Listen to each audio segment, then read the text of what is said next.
mga kaidol, nandito na kami sa area mga kaidol kung saan susundan namin si Commander Longhir mga kaidol. So yung magtuturo sa amin dito mga kaidol is yung si Manong naman mga kaidol.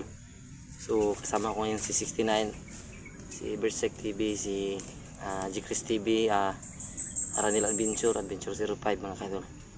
So ngayon hahantingin namin si Longhir mga kaidol para matapos-tapos na ang kanyang kasamaan mga kaidol. So sana maging okay ang lahat, maging okay yung eksplorasyon natin ngayon mga kaidol at walang mabihag.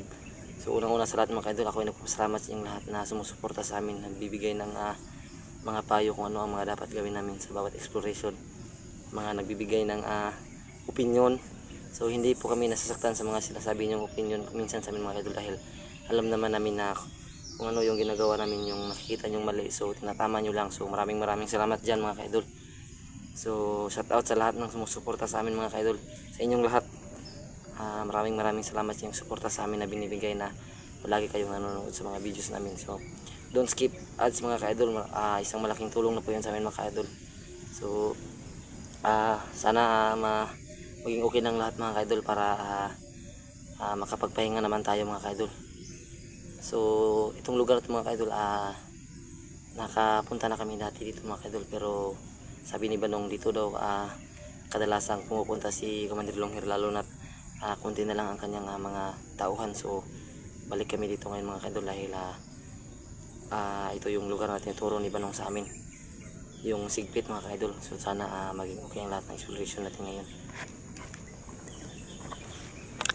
Ayan sila mga kaidol.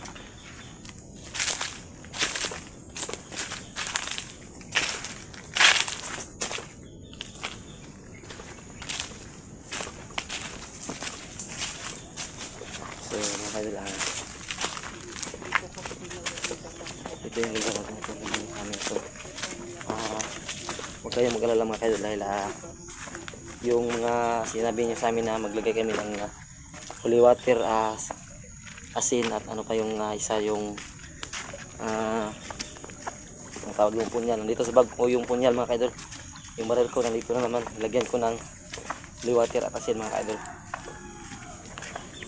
So sana mga idol, samahan nyo kami sa aming eksplorasyon ngayon.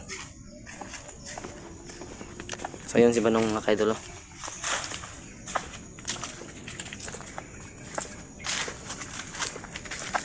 Siya kasi yung may alam sa lugar na ito mga idol, kaya siya yung nagko-cooperate na sumama sa amin.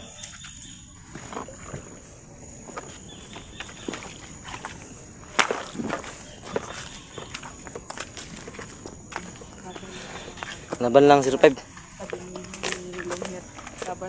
Laban lang.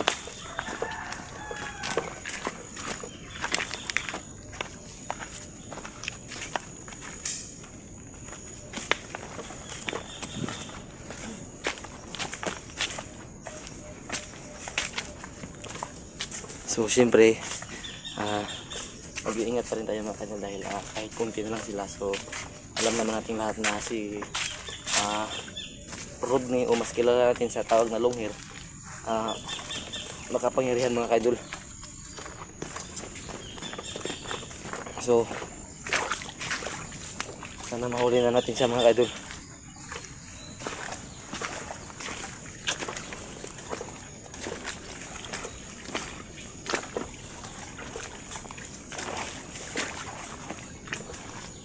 So minsan mga kaidol, so ito na-explain ko sa inyo mga kaidol. So minsan nasasabi nyo sa amin mga kaidol na hihiwalay kami. So hindi po yun na ganun mga kaidol. So minsan nagkakalayo lang kami dahil depensa na rin yun mga kaidol, para iwasang makorner kaming lahat. So kung iba kami ng maglayo kami ng konti, so yung posibilidad hindi masyadong malapit ng mahuli kaming lahat. So depensa na rin yung mga kaidol, para safety tayo. So kung mayroong mahuli, so mayroong magliligtas.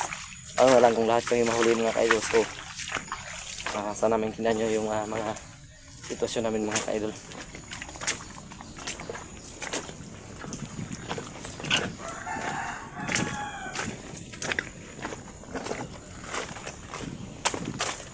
Maganda ang kapaligiran. kalupaan. Ngunit kung iyong tititigan, makikita walang kalayaan. Ay sa mga bandido na aking lulutang para sa kaundahan. Kaya kailangan ipaglaban, dahil nandito yung 69 may tanggol kayo sa kasamaan. Ay, yun. So kahit napapagod tayo mga ka-idol, tuloy pa rin tayo dahil hindi magiging matiwasay yung buhay ng mga kababayan natin kapag hindi tayo gagalaw. Ano na lang sila mga ka-idol, ano na yung kanya-kanyang pamilya nila. So kailangan talaga natin maging masipag sa paghunting sa kanila, sa mga salot sa ating lipunan.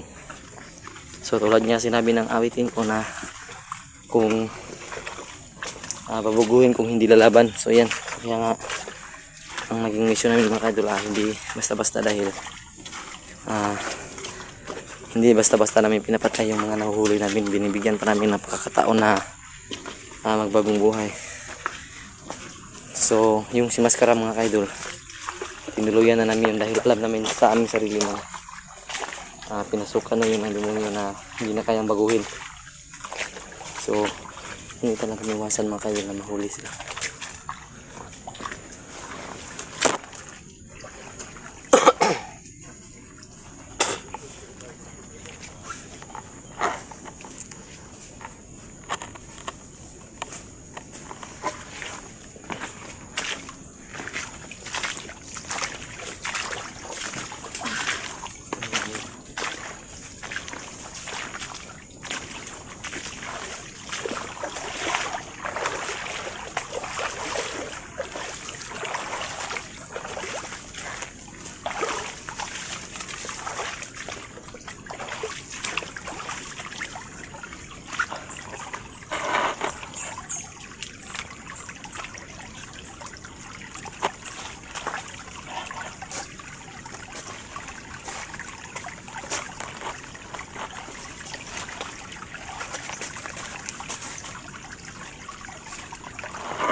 Lapinig yung ano.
Okay lang, no?